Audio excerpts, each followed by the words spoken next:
In the next 10 seconds, I'm going to prove someone is lying to you right now. It's not what you think. They're not a stranger or a friend. It's your own mind. Your brain hides your deepest fears and projects them onto everyone you meet. You're not seeing people. You're seeing a story your ego wrote. But what if you could see the truth? What if you could understand anyone's hidden motives in seconds? Not with magic, with psychology. By the end of this video, you'll know how. You'll learn the 3 psychological rules that let you read people instantly. This isn't about tricks, it's about seeing what Nietzsche called your psychological truths, the fears that control you and everyone else. Smash that subscribe button now. This channel takes complex psychology and makes it stupid simple. Every week, you get a new mental toolkit to understand people and yourself better. It's free, and it takes half a second. Now, the first rule is the most dangerous one people miss. You think you're observing others, but you're not. You're judging yourself. Every time you meet someone, your brain asks one question. Is this person a threat to me? Not to your life, to your ego, to your self-image.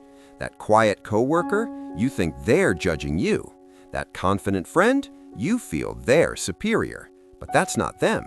That's your own insecurity painted onto their face. You're not reading them. You're reading your own fear. Here's how to flip it.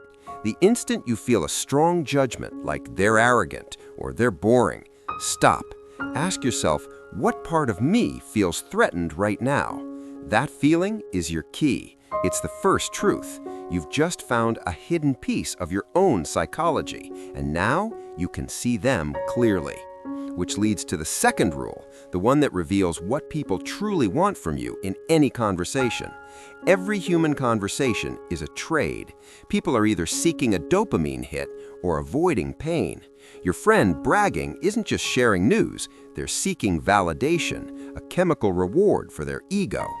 That person complaining endlessly isn't asking for a solution. They want you to share their pain, to feel less alone. Your brain does this too. You felt it. When you share good news and someone dismisses it, that crushing feeling is a dopamine crash. So, here's how you use this, instantly. The moment someone speaks, ignore half their words. Listen for the need. Are they seeking status, respect, admiration? Are they seeking connection, understanding, belonging? Or are they seeking safety, reassurance, no conflict? On a date, someone says, "I love adventurous people." What they really mean is, "Please see me as exciting and fun."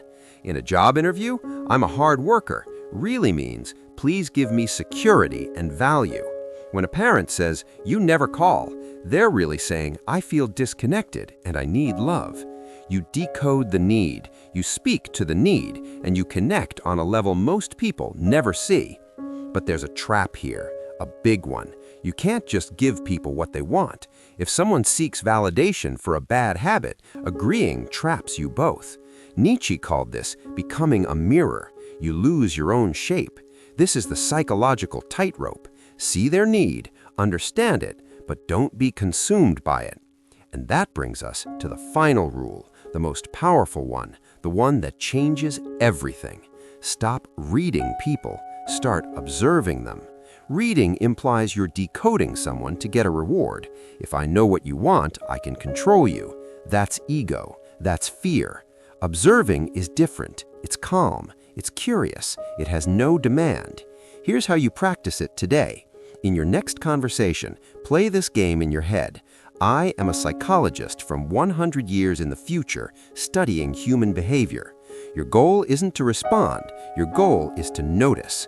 Notice their micro-habits. Do they touch their face when nervous? Do their eyes flick away on certain topics? What words do they repeat?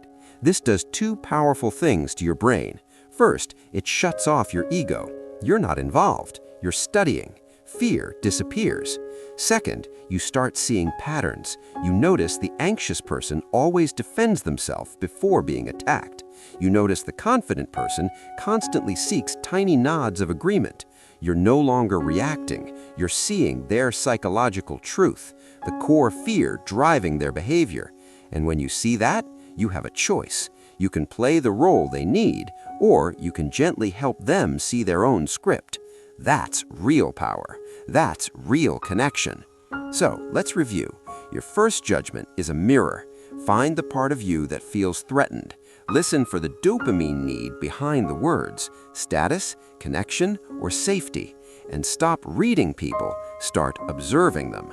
This isn't about manipulation, it's about clarity. It's about seeing past the story to the human. When you do this, you free yourself, you understand others, and you move through the world not from fear, but from understanding. Now, test this. In your very next conversation, be the observer. Then come back to the comments and tell me one thing you noticed that you've never seen before. If this video changed your perspective, like the video. It helps more people see this. Subscribe for more psychology made simple, because next week we're revealing how to rewire a bad habit in 48 hours. Most people do it wrong.